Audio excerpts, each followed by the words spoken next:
You gonna kill yourself because you can't play trumpet anymore? Yes. Am I supposed to feel sorry for you? Play something else. Sing. Maybe we haven't been introduced. My name is Chet Baker. I'm one of the greatest trumpet players of my generation. One of the best jazz improvisationalists. So it's trumpet or nothing. Yes.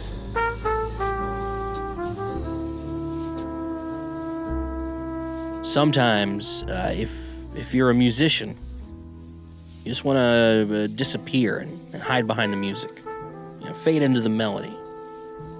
That seems to be what Chet Baker wanted.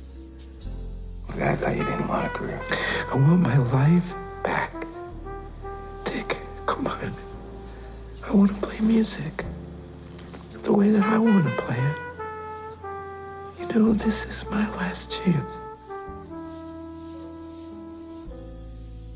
And it's not that different for a lot of actors. You want to hide inside of a role. You want to disappear.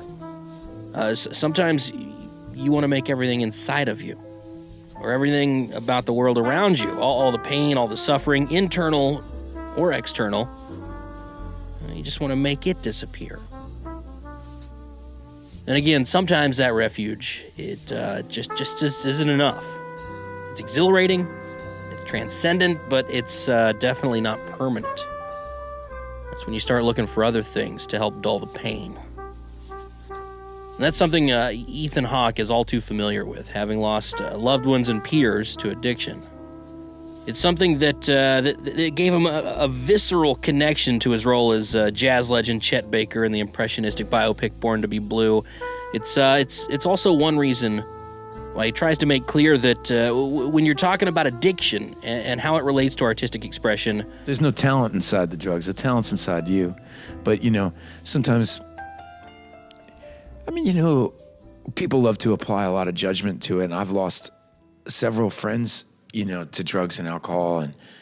And so I certainly don't look at it with a tremendous amount of sympathy. But you also have to understand that a lot of people are in a lot of pain, and how they manage their pain and their confusion and their depression and their loneliness and their insecurities. These things are painkillers. It's what it is. And so it's when you're hurting, it's very human to want to stop hurting. Right? Yeah. Well, and because part and parcel of that too, I think, is when you're an artist, you're sort of front and center to all of those things that most people just use, like television or movies or a boat, to sort of ignore. When you're an artist, you can't do that because that's kind of your work, your entire life. Yeah.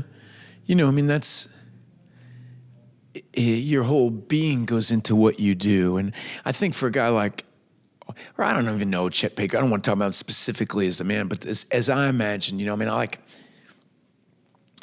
the two great actor-artists of my generation that influenced me are River Phoenix and Philip Seymour Hoffman, both who, died of heroin overdoses. It's just kind of brutal.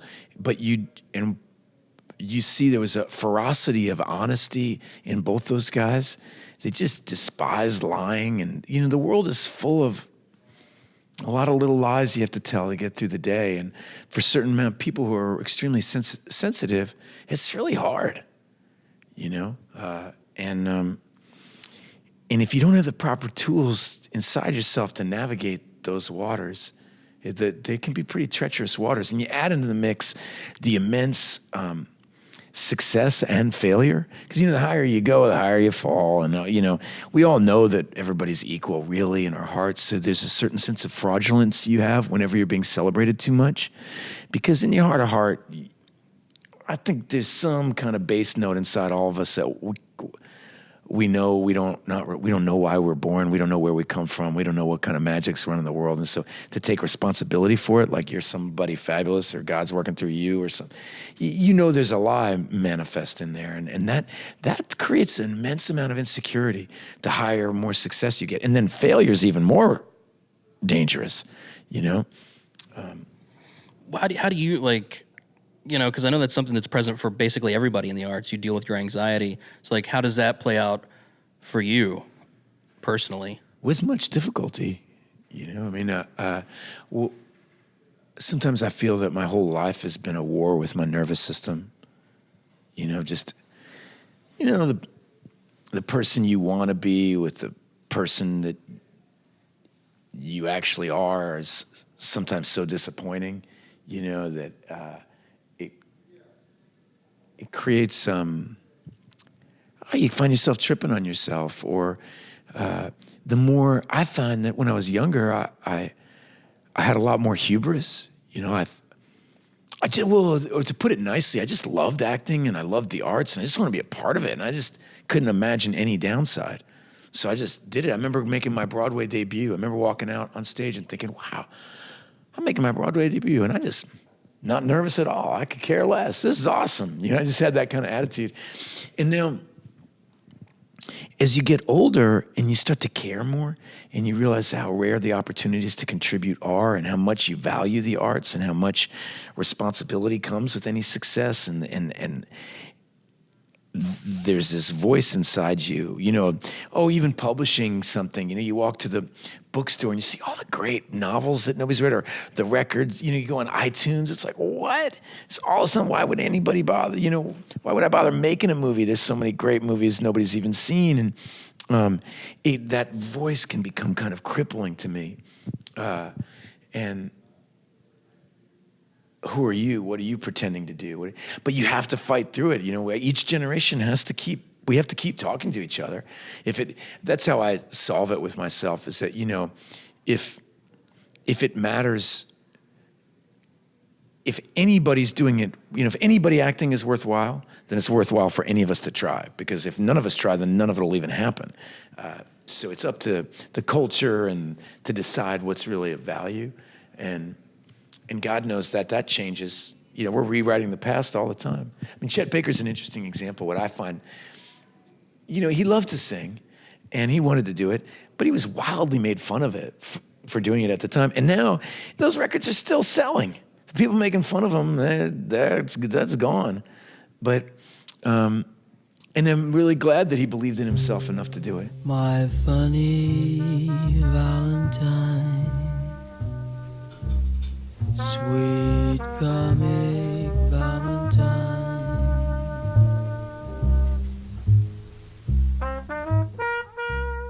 Well, I think that's one of the interesting things about, especially music, is, part of that is like that was something for him, especially because of what happened to him in that regard that was like incredibly personal. And sometimes when you're really personal, people don't always understand it. Yeah, especially like initially. Yeah, initially they don't get, especially if you're really sincere. Yeah. People are thrown by it.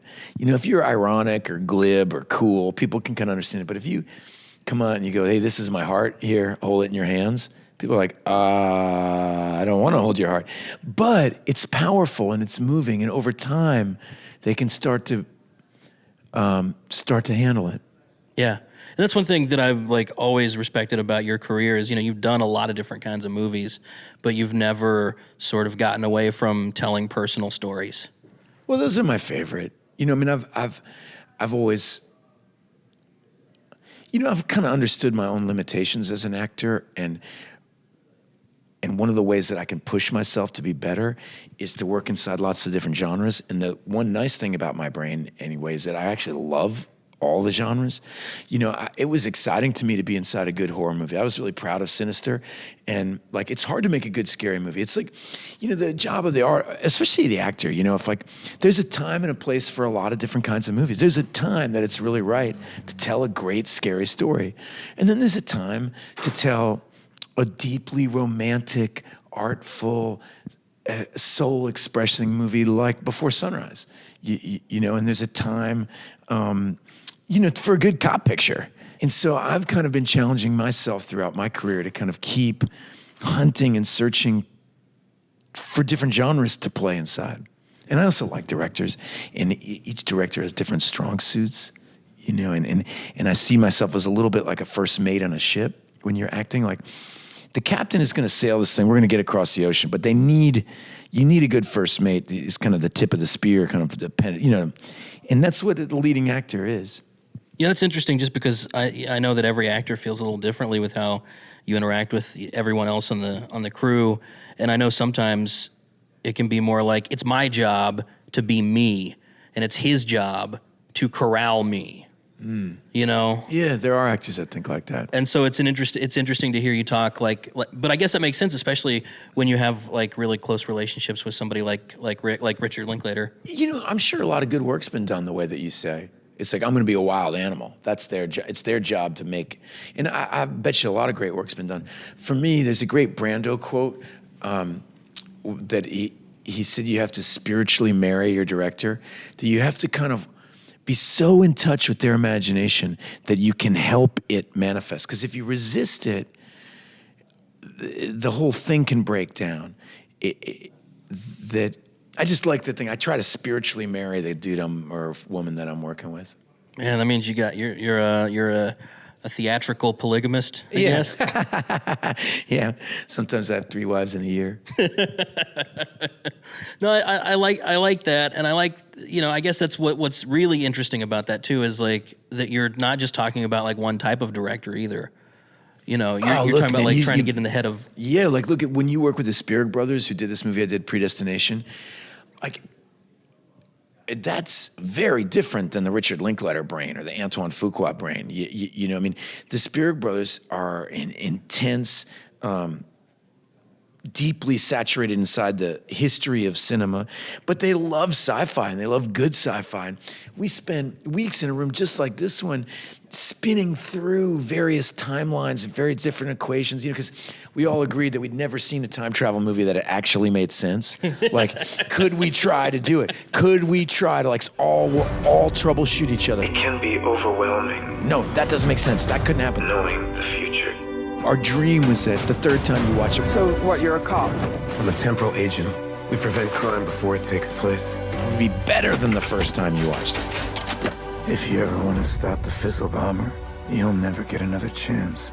Time, it catches up with us all.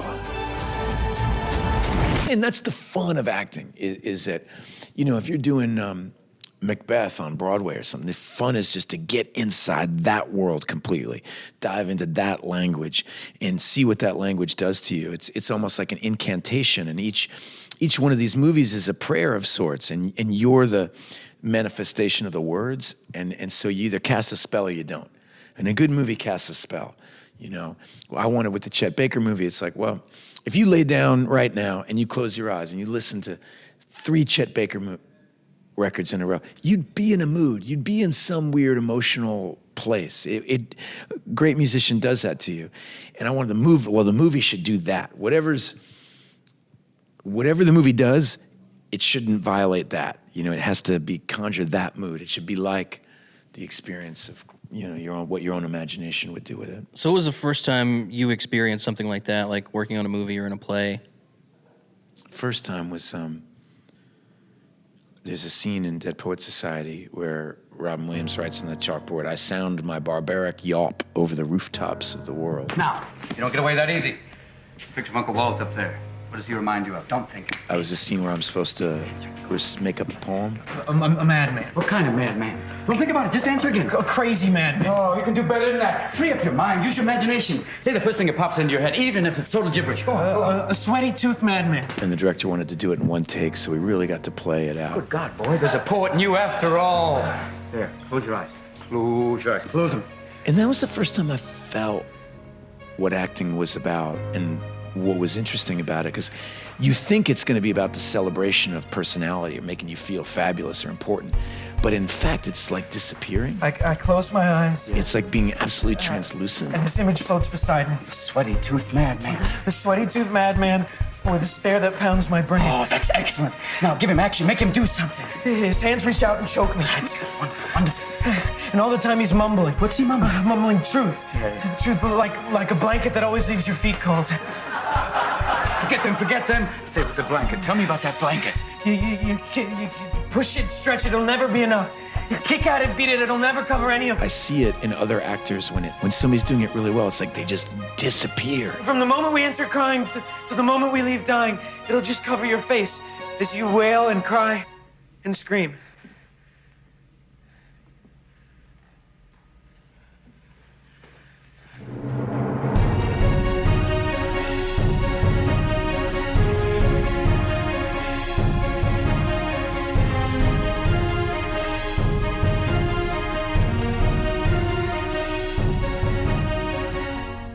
Ethan, man, thank you for doing this. Yeah. Like I said, the movie's great.